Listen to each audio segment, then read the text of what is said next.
Sa ulo ng mga balita sa Pangasinan. Libreng serbisyo medikal inihatid sa bayan ng Tayug, Pangasinan. Oportunidad at kabuhayan hatid ng carp tindahan ng Asinggan, Pangasinan. At induction ceremony ng mga bagong abogadong Pangasinense, pinangunahan ni Governor Kiko III. Unang ratsyada. Hirap nang maglakad at kailangang laging may umaalalay. Ganito pinahihirapan ng sakit na diabetes si Tatay Eulogio mula sa barangay Santo Domingo sa bayan ng Tayug, Pangasinan. May sakit po akong diabetic, uric, mataas po ng cholesterol po ma'am. Kung walang mag-aalalay po, hindi ko makatayo. Gustuhin man niyang palaging makapagpa-check up at makapagpatingin sa doktor, kalaban daw nila ang butas na bulsa dahil hindi na makapagtrabaho dahil sa sakit na iniinda. Kaya't laking pasasalamat niya na ngayong araw, August 5, sa kanilang mismong barangay, inihatid ng Gikonsulta Program ang libreng serbisyo medikal. Pinilit ko ma'am dahil sa mga gamot. Natutuwa po ako kay Gob dahil marami siyang tinutulungan na kagaya ko. Nagpapasalamat po ako ma'am kay Gob. Maraming salamat po Gob. Panggamot po, saka pangbili ng kahit anong kuwan. Ang hirap naman sa paghinga, ang madalas bumabagabag kay Nanay Lily. Gaya ni Tatay Eulogio, kapos din sila sa buhay kaya't hindi niya mapatignan ang kalusugan.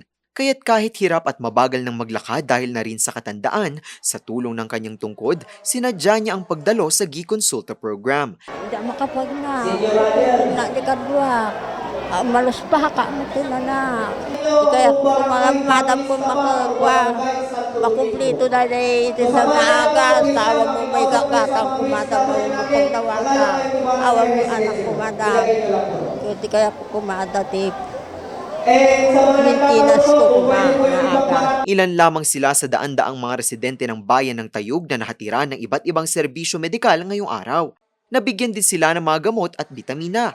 Ayon kay Dr. Julian Rose Jr., Chief of Hospitals ng Pangasinan, malaking bagay daw sa pagbubukas ng kamalayan ng mga Pangasinense sa kanilang kalusugan ang naturang programa. Itong Gikonsulta na ito, madam, programa ni Governor na mabigyan ng libreng gamot at libreng mga laboratory sa mga kababayan natin na Pangasinense. Dagdag niya, sa patuloy na pagpapaunlad sa sektor ng kalusugan sa pamamagitan ng pagpapaganda ng mga pasilidad sa mga ospital at pagdadagdag ng mga modernong kagamitan, malaking tulong na nairerehistro na rin ang mga residente sa konsulta at yakap ng PhilHealth. Noon, wala pang ganito, takot yung mga pasyente na pumunta sa hospital kasi nga ang iniisip nila merong yung babayaran at saka sa hirap ng buhay, yon. Kaya ang ginawa ng ating mahal na gobernador, inilapit na po niya itong mga konsulta na ito para at least matulungan natin ang ating mga kababayan na mahihirap.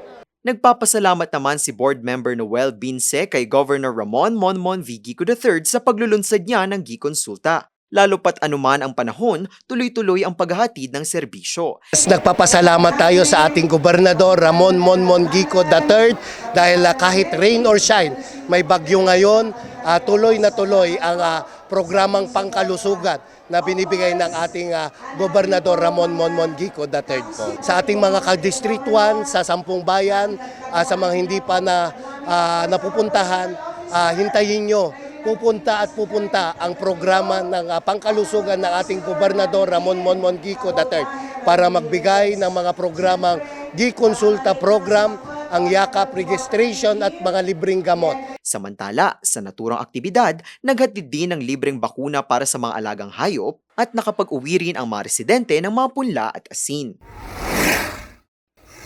Iba't ibang mga produktong locally made. Ito ang alok ngayon sa carp tindahan sa bayan ng Asinggan sa Pangasinan. Mula pa sa iba't ibang lugar sa Pangasinan at buong Region 1 ang mga tinitinda rito. Kasi po yung mga members po ng association and mga cooperatives po is mostly mga farmers po. So dito nila dinadala lahat ng finished product po nila na nanggagaling mismo sa mga farm po nila. Napakalaking tulong po nito sa mga small business po, especially sa mga local products po, local brand po natin. Mostly kasi ma'am, ang kilalang brand is yung mga brands. So galing sa ibang bansa, ganyan. Pero ngayon ma'am, dahil kay Carp Tindahan nga ma'am, nabigyan po ng opportunity lahat po ng mga local product po natin dito sa, hindi lang po sa Pangasinan. May mga galing pa po sa La Union, Ilocos, ganyan po ma'am. Pero isa sa pinakatampok ang mga dairy at produktong gawa sa Kalabaw. Ito kasi ang One Town, One Product o OTOP ng Asinggan. Oportunidad na ipinagpapasalamat ng residenteng si Lloyd. Ay, mahirap po kasi ma'am dahil kami po wala po kami makuha ng trabaho kasi maghanap na po. Saktong nagkaroon po siya ng Kalabaw. Ayun, mas lumakas din po yung kita namin dahil sa sobrang daming naming oportunidad na magpasa namin yung gatas dito. Kaya nagkaroon din po kami ng tsansa na magkatrabaho at magkaroon din po ng Kalabaw. Well, actually, ito yung remedy para maibsan natin yung hirap ng buhay ng bawat pamilya. Kasi kung hindi natin i-push na magkaroon tayo ng pangkabuhayan package para sa mga kababayan natin, hindi natin may angat yung level ng kanilang buhay. Kahilingan ko lang sa kanila, magtulungan kami, ituloy-tuloy natin yung magandang disiplina. Kasi yung disiplina, kung maayos ang bayan mo, mag-disiplina ng mga tao, maraming investor ang pupunta. At the same time, gagawin nating malinis ang bayan so that investors will come. Ang programang ito patuloy na sinusuportahan ng LGU, iba't ibang ahensya gaya ng Department of Agrarian Reform at DTI. At para mas makapagbigay pa ng oportunidad, nagsasagawa ang Bantog Samahang Nayon o MPC ng mga trainings at seminars para sa mga nais matutunan at simulan ang pag-aalaga ng mga kalabaw at paggawa na rin ng mga produkto. Meron po tayong parang training center dito sa ating Bantog Samahang Nayon Multipurpose Cooperative, itong Matthew Kids Dairy Farm. So, ang layunin nito, tinuturuan po natin yung mga kapwa magsasaka na gustong mag-alaga ng katasang kalabaw. At saka, yung mga pupunta rin ibang bansa, mga ganun, para dito matuto. Kasi ang isang lactating animal, pwede siyang makapag-generate ng 90 to 120,000 per lactating period. So, laking bagay po sa aming mga maliit na magsasaka.